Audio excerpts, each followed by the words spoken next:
आप सभी का बहुत धन्यवाद जो आप आज यहां इस प्रेस वार्ता में मौजूद हैं। एक बहुत ही सनसनीखेज और गंभीर मर्डर केस पे विषय में जो उड़ीसा में घटित हुआ है उसको लेकर यह प्रेस कॉन्फ्रेंस है। मैं अभी टीवी चैनल्स देख रहा था। स्वाभाविक रूप से बहुत सारे महत्वपूर्ण विषयों में अभी टीवी चैनल्स में न्यूज चल रहा है, किंतु जिस विषय का खुलासा आज हम कर रहे हैं यह विषय अपने आप में बहुत ही गंभीर है, दिल को दहला देने वाला है। एक मासूम महिला के साथ, एक मासूम लड़की के साथ उड़ीसा के कलाहांडी जिले में जिस प्रकार का बर्ताव हुआ, जिस प्रकार से उसकी हत्या हुई, निर्ममता के साथ उसके शरीर को टुकड़ों में काट दिया गया, हमारा यह मानना है कि यह विषय नेशनल नरेटिव में आना चाहिए। राष्ट्र को इस ग्रूसम ब्रूटल मर्डर के विषय में पता होना चाहिए। मैं भी उड़ीसा का हूं। कभी कभी तकलीफ होता है कि अन्य राज्यों के विषय गंभीरतापूर्वक चर्चा में आती है, किंतु जब उड़ीसा का विषय और नारी अत्याचार का विषय जो उड़ीसा में हो रहा है वो विषय मुख्य मीडिया के धारा में नहीं आता है तो मन द्रवित होता है, विचलित होता है। और इसीलिए आज भारतीय जनता पार्टी इस प्रेस कॉन्फ्रेंस के माध्यम से ममिता मेहर के लिए न्याय की गुहार करने वाली है।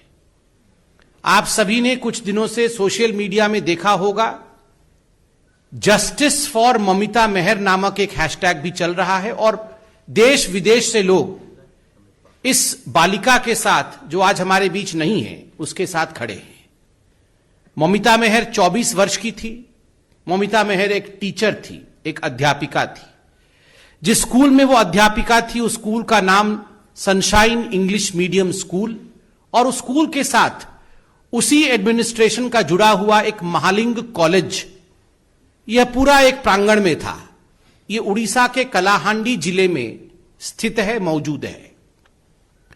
8 अक्टूबर से ममिता लापता थी और जब पूरे मामले को सामने लाया गया तो मालूम पड़ा कि उसकी हत्या हो चुकी है और कुछ दिनों पहले, 3-4 दिन पहले, उसकी डिकम्पोज्ड बॉडी पार्ट्स, उसके शरीर के कटे हुए अंग मिले हैं। उसकी डीएनए जांच हो रही है।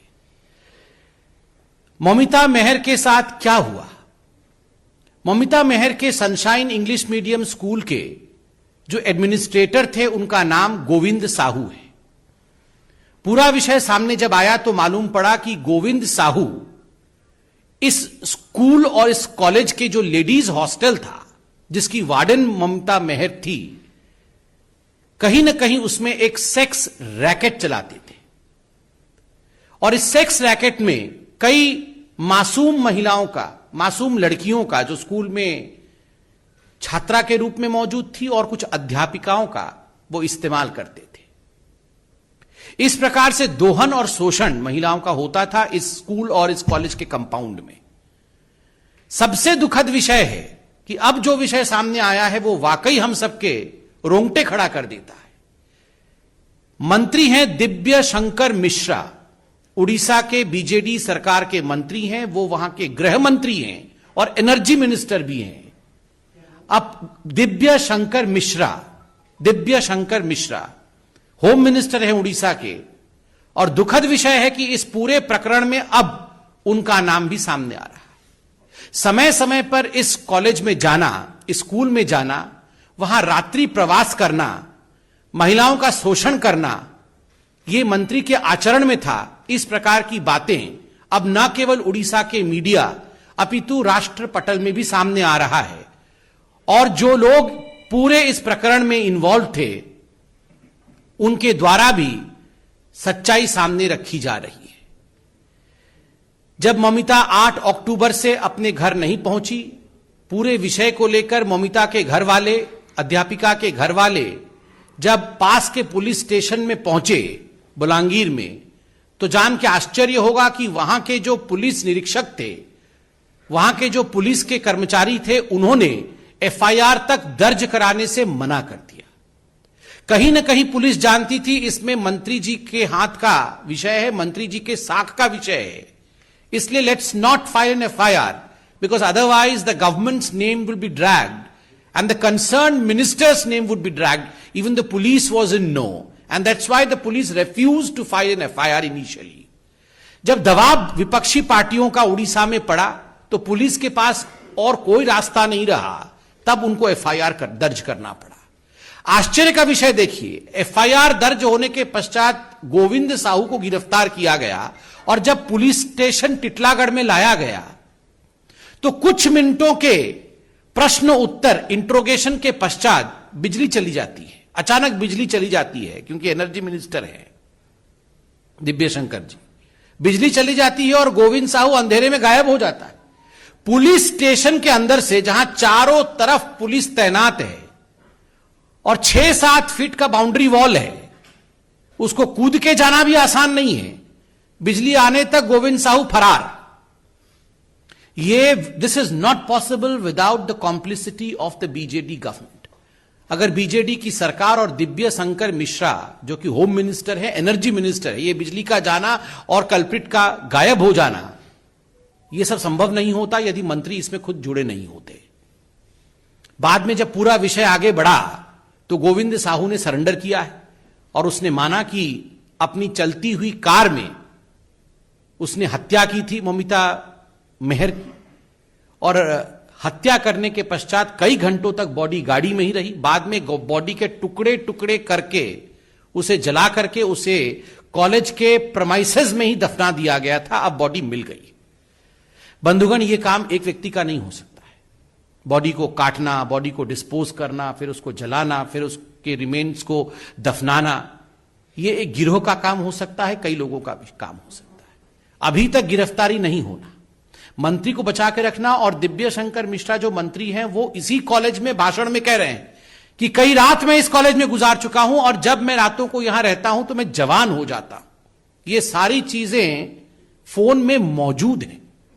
दुखद है जब इस प्रकार की, मुझे शब्दों का प्रयोग करने में भी बहुत तकलीफ हो रही है, इस प्रकार की शेमलेस बातें, शर्मनाक बातें फोन में मौजूद हैं, टीवी पर दिखाया जा रहा है, उसके बावजूद ये मंत्री बने हुए हैं। अगर this is the condition of the home minister of Odisha, what would be the condition of Odisha's government?